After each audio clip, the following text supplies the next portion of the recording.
આજે આપણે ધોરણ 9 વિષય ગણિત ચેપ્ટર નંબર 1 સંખ્યા પદ્ધતિમાં ઉદાહરણ નંબર 6 જોવાનું છે. સાબિત કરો કે 3.142678 સમય સંખ્યા છે. બીજા શબ્દોમાં p પૂર્ણાંક હોય અને q શૂન્યેતર પૂર્ણાંક હોય. q શૂન્યેતર પૂર્ણાંક હોય એટલે કે શૂન્ય સિવાયનો ગમે પૂર્ણાંક હોય, પણ શૂન્ય હોવો જોઈએ નહીં. એને કોઈ શૂન્યેતર પૂર્ણાંક, શૂન્યેતર પૂર્ણાંક એટલે શૂન્ય સિવાયનો કોઈ પણ પૂર્ણાંક હોય. કોણ? તો કે q. તે પ્રમાણે 3.142678 ને p ના છેદમાં q સ્વરૂપમાં દર્શાવો. પહેલા તો સમય સંખ્યા છે ને, સમય સંખ્યા, એ સમય સંખ્યાને તમે p ના છેદમાં q સ્વરૂપે દર્શાવી શકો. અને p ના છેદમાં q સ્વરૂપે તમે દર્શાવો ને, એને જ કહેવાય સમય સંખ્યાનું સ્વરૂપ. p પણ હોય એટલે કે અંશ પણ હોય, q પણ હોય એટલે કે છેદ પણ હોય. એટલે અંશ અને છેદ હોય એને સમય સંખ્યા કહેવાય. એટલે અપૂર્ણાંક સંખ્યા છે ને, આપણે પ્રસ્તાવનામાં વાત કરી હતી, અપૂર્ણાંક સંખ્યા છે ને એટલે એ સમય સંખ્યા કહેવાતી હતી. કેમ? અપૂર્ણાંક સંખ્યામાં અંશ પણ હતો અને છેદ પણ હતો. એમ સમય સંખ્યાનું સ્વરૂપ છે p ના છેદમાં q. એટલે ચોક્કસ પ્રકારનો અંશ પણ હોય અને ચોક્કસ પ્રકારનો q પણ હોય.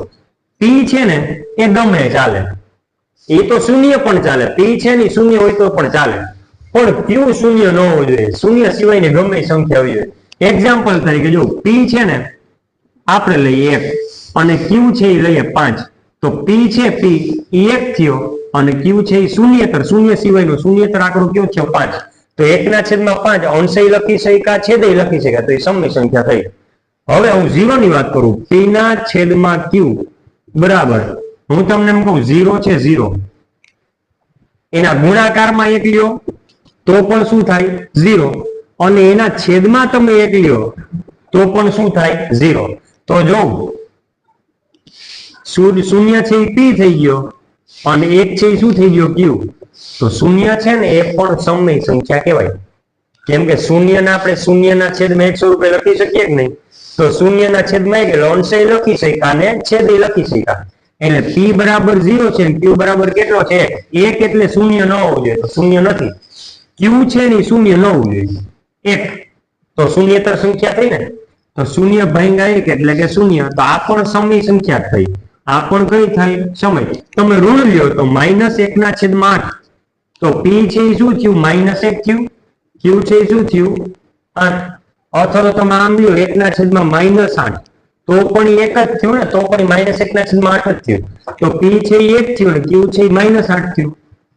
પણ એક વસ્તુ યાદ રાખવાની, આ રીતે ના હાલે. 5 ના છેદમાં 0 આ ના હાલે, સમય સંખ્યા ન કહેવાય. કારણ કે p છે ને p એ તમે 5 લીધો, પણ q શું લીધો તમે? 0. હવે અહીં ના જ પાડી કે q શૂન્યેતર હોવું જોઈએ.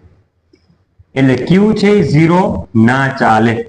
શૂન્યેતર સંખ્યા કોઈ પણ ચાલે. મીન્સ કે q છે ને એટલે કે છેદ છે ને, છેદ એ શૂન્ય સિવાયનો કોઈ પણ આંકડો તમે મૂકો ચાલે. હવે અહીંયા આપણને શું કીધું કે 3.142678 એને આપણે p ના છેદમાં q એટલે અંશ અને છેદ સ્વરૂપ લખવું, તો શું કરાય? એને પહેલા આપણે એક સાદી માહિતી લઈએ. 4.5 આને કઈ રીતે લખાય? કે જો પોઈન્ટ કાઢી નાખો તો તમને આંકડો કયો દેખાય અત્યારે? 45. તો 45. અને પોઈન્ટ આવ્યો તો પોઈન્ટ પછી કેટલા આંકડા હતા? 1 આંકડા હતો ને, તો નીચે છેદમાં 1 જ 0 લખવાનો અને 1 એટલે 10. હજી અમુક આપણે એક્ઝામ્પલ લઈએ. 8.66. હવે 8.66 એટલે આમ તમે પોઈન્ટ કાઢી નાખો તો આંકડો કયો થાય? 866 થયો. હવે પોઈન્ટ અહીંયા હતો ને, પોઈન્ટ પછી કેટલા આંકડા હતા? 2. 2 આંકડા હતા એટલે 2 શૂન્ય અને 1 એટલે શું થાય? 100. ટૂંકમાં પોઈન્ટ પછી 1 આંકડો હોય તો 10, પોઈન્ટ પછી 2 આંકડા હોય તો 100 અને પોઈન્ટ પછી 3 આંકડા હોય તો 1000. એવો પણ એક જોઈ લે. 7.96. 7.963. આપણે 3 આંકડા જોઈએ. હાલો, હવે અંશ અને છેદ. જો આ p થયો, આ q થયો, આ p થયો, આ q થયો. હવે 7 પોઈન્ટ કાઢો તો પેલા તો આંકડો કયો આવે? 7.963. 79.63. હવે પોઈન્ટ અહીંયા હતો એટલે પોઈન્ટ પછી 3 આંકડા હતા એટલે 3 0 1 2 અને 3 એટલે કેટલા થાય? 1000. એટલે 7963 ના છેદમાં 1000. હવે અહીંયા આવું, હવે તમને આવડે. જો પેલા પોઈન્ટ કાઢી નાખો, પોઈન્ટ છે જ નહીં તો હવે આંકડા ખાલી લખી નાખો. 31 42 678. 31 પછી એકવાર ચેક કરી લેવાનું એક આંકડો મિસ નથી થઈ ગયો ને, ચૂકાઈ નથી ગયો ને. 31 42 678. હાલો પોઈન્ટ પછી આંકડા કેટલા ગણી લ્યો તો 1 2 3 4 5 6. પોઈન્ટ પછી ફરીથી ગણી લેવાય, ભૂલ ન પડે. 1 2 3 4 5 6. 1 2 3 4 5 6 અને આગળ શું કરી નાખવાનું 1. વાત પૂરી. પોઈન્ટ પછી જેટલા આંકડા હોય એટલા શૂન્ય હોવા જોઈએ. પોઈન્ટ પછી 6 તો જો 1 2 3 4 5 અને 6. આમ જોવા જઈએ તો 10 લાખ થાય. એવું 10 લાખ. 31 42 678 ભાગ્યા 10 લાખ. એટલે આ જે છે ને અંશ એ આપણો પી કહેવાય અને છેદ શું થયા ક્યુ. છેદ છે એ શું થાય ક્યુ. તેથી પી બરાબર લખી નાખો 31 42 678 અને ક્યુ બરાબર 1 પાછળ 6 મીંડા. 1 2 3 4 5 શૂન્ય છે ને એ ગણી લેવાયો. 1 2 3 4 5 અને 6 10 લાખ. ક્લિયર થશે.